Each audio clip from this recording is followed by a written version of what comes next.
હવે આગળ વાત કરીએ તો પ્લેન કેસમાં મહીસાગરના મૃતક પાર્થિવ દેહને પરિવારજનોને સોંપવામાં આવ્યો।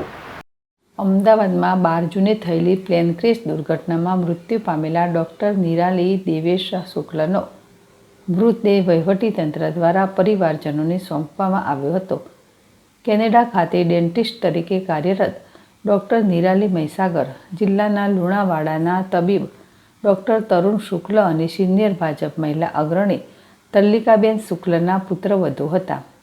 32 વર્ષીય નિરાલી સામાજિક કાર્ય અર્થે ભારત આવ્યા હતા અને લંડન જતી ફ્લાઇટમાં પરત જતી વખતે દુર્ઘટના સર્જાઈ હતી। દુર્ઘટના પછી DNA સેમ્પલ લેવાની પ્રક્રિયા પૂર્ણ થયા બાદ અમદાવાદ સિવિલ હોસ્પિટલમાંથી નિરાલીબેનનો પાર્થિવ દેહ જિલ્લા વહીવટીતંત્રના આયોજનમાં પોલીસ એસ્કોર્ટ સાથે એમ્બ્યુલન્સમાં લુણાવાડા લાવવામાં આવ્યો હતો। મૃતદેહ ઘરે પહોંચતા જ પરિવારજનોમાં આક્રંદ છવાઈ ગયું હતું અને ઘેરા શોકની લાગણી સાથે વાતાવરણમાં ગમગીની પ્રસરી હતી। ભારે હૃદયે ડોક્ટર નિરાલીને પરિવારજનો, અગ્રણીઓ, વહીવટીતંત્રના અધિકારીઓ, નગરજનોએ શ્રદ્ધાંજલિ અર્પણ કરી હતી।